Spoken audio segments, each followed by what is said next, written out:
ಪ್ರೀತಿಯ ವಿದ್ಯಾರ್ಥಿಗಳೇ, ತಮಗೆಲ್ಲ ಚಿತ್ತಾರ ಬುಕ್ಸ್ ಯೂಟ್ಯೂಬ್ ಚಾನಲ್ಗೆ ಆತ್ಮೀಯ ಸ್ವಾಗತ. ಯುದ್ಧ ಕೊಟ್ಟಿರುವ ಪ್ರಶ್ನೆಗಳಿಗೆ 8ರಿಂದ 10 ವಾಕ್ಯಗಳಲ್ಲಿ ಉತ್ತರಿಸಿ.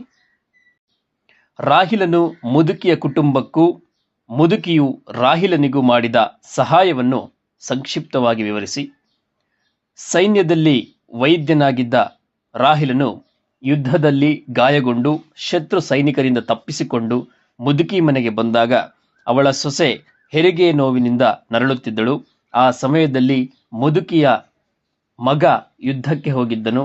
ಯುದ್ಧದ ವಾತಾವರಣ ಇದ್ದುದರಿಂದ ಡಾಕ್ಟರ್ ಅಥವಾ ಸೂಲಗಿತ್ತಿಯನ್ನು ಕರೆಯಲು ಸಾಧ್ಯವಾಗದೆ ಮುದುಕಿ ಸಂಕಷ್ಟಪಡುತ್ತಿದ್ದಳು.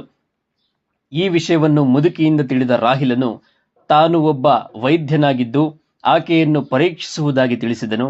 ತನ್ನ ಕಾಲಿಗೆ ಪೆಟ್ಟಾಗಿದ್ದರೂ ನೋವನ್ನು ಸಹಿಸಿಕೊಂಡು ಬಹಳ ಹೊತ್ತು ಪ್ರಯತ್ನಿಸಿ ಮಗುವನ್ನು ಹೊರತೆಗೆದನು. ಆದರೆ ಅದು ನಿರ್ಜೀವವಾಗಿತ್ತು. ಅದರ ತಾಯಿ ಬದುಕಿದಳು.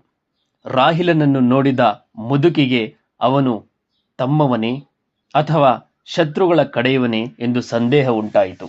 ಅದೇ ಸಮಯಕ್ಕೆ ಅವನನ್ನು ಹುಡುಕಿಕೊಂಡು ಶತ್ರು ಸೈನಿಕರು ಮುದುಕಿ ಮನೆಯ ಬಾಗಿಲು ಬಡಿದರು. ಅವನು ತಮ್ಮ ವಿರೋಧಿ ಸೈನಿಕನೆಂಬ ಅವಳ ಅನುಮಾನ ನಿಜವಾಗಿತ್ತು. ಅವಳು ಅವನ ಕಡೆ ಕೋಪದಿಂದ ನೋಡಿದಳು.